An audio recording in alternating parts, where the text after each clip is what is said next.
Hi everyone, welcome back to a new video. I'm Nina and I'm part of the Archer and Olive Ambassador team. And today I wanted this video to be like 100% real, not so plain, and bring you into a real journaling session with me. So grab your notebook and let's talk for a bit. Okay, today I want to talk about something that isn't always easy to explain and even harder to live with. And I want to talk about what happens when your mind never fully shuts up. When thoughts pile on the top of each other, when even during the rest, and your brain keeps working overtime. If this sounds familiar for you, I want you to hear this first. And you're not being dramatic, and you're not alone. Living with an anxious mind doesn't always look intense from the outside. People see you okay, showing up, getting things done, but on the inside, it can feel deeply exhausting. So, this video isn't about productivity, it isn't about fixing anything, and it's just about being here for, a moment. When we hear the word journaling, we often think of order, clarity, and beautiful pages and deep reflections. And for an anxious mind, that idea alone can feel overwhelming. So, this isn't a journaling to take things look pretty or perfect. This is journaling to support you when your mind feels full and your body feels so tired. Writing doesn't have to solve anything. You don't need answers. You don't even need to understand how you feel. Sometimes writing is just emptying things out and taking thoughts out of your head and put them somewhere they can chase you.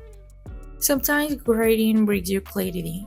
Other times it just lowers the volume. And honestly, that's enough. Not every page needs a breakthrough.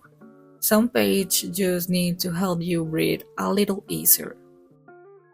There isn't one correct way to journal. You don't have to commit to a method or stay consistent with a system. You can start one journal, abandon it, come back weeks later, switch styles, or mix everything together. Journals evolve, just like we do. And some days you might need emotional journaling where you write without filtering anything. Other days, gratitude journaling helps you to find stability in the small things. And sometimes, guided prompts are enough to help you when the blank page feels so intimidating. And you know what? Your journal should adapt to your needs, not the other way around. And this is not a secret, I know, but creative journaling is my favorite, especially for anxious minds. When anxiety shows up, thinking is often the hardest part, but creating can feel grounding. So, choosing colors, arranging images, drawing shapes, or simply moving your hand gives your brain something specific to focus on. It pulls you back into the present moment. Creativity works like a safe line. It keeps your thoughts from drifting too far into overthinking. A lot of people believe creativity is a talent you're either born with or not, but the truth is creativity often grows in minds that need a break from the world. And when everything moves too fast, creativity becomes in a way to slow down. It's not about being good at it, it's about giving yourself permission to rest through the creations. Okay, but what happens when anxiety feels so heavy? When anxiety feels strong, we don't always need to read a long paragraphs. Sometimes we need something simple, something physical, something almost automatic. And you can write everything that crosses your mind without order or logic. Don't reread it, don't correct it, just let it leave your head. You can make a messy list, like things that worry you, overwhelm you, or scare you, and not to fix them, just to take them out of your mind. And another option is writing about how your body feels instead what you think. I don't know, like tension, fatigue, and pressure, knots. But if writing feels like too much, that's okay. You can draw lines, circles, scribbles, repeat a word, move your pen across the page. Not everything has to be text. Movement also regulates.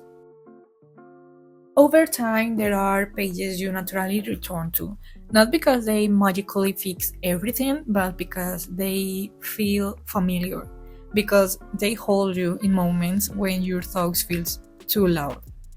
These are the pages you open when you don't know what to write, but you know you need to put something somewhere, like pages that feel safe, pages like doesn't ask too much from you. Some pages help you separate what's in your control from what isn't. And when anxiety is high, that simple act can feel grounding. Seeing things gritting down reminds you that not everything needs to be carried at once. Other pages help balance what feels heavy with what still supports you. They don't deny the hard feelings, they sit next to them. They remind you that fear and gratitude can actually exist on the same page, and that exhaustion doesn't cancel out progress. And so sorry for this, but the truth is, these pages won't erase the anxiety. They won't suddenly make your mind quiet forever, but they can help you to hold your feelings more gently. They can make that way feel a little more manageable. Mental health is a long and so deeply personal journey. What works for one person might not work for another, and that doesn't mean you're doing it wrong, okay? Your journal is not a rule book, it's not a checklist, it's not a system you have to follow perfectly. It's a companion, one that grows with you and one that stays, even when things feel so messy. And yeah, that's it. This is a gentle reminder from me, from your friend, and journaling won't eliminate anxiety, and it doesn't need to. It's not a tool to fix you because you're not broken. You never were. And it's a simple space where your thoughts can rest, where your emotions are allowed to exist without being judged or rushed or corrected. And some days writing will bring you relief, other days it won't change how you feel at all. And both of those experiences are valuable. Listen to me. Sometimes journaling won't make things better right away, but it can stop everything from staying trapped inside you.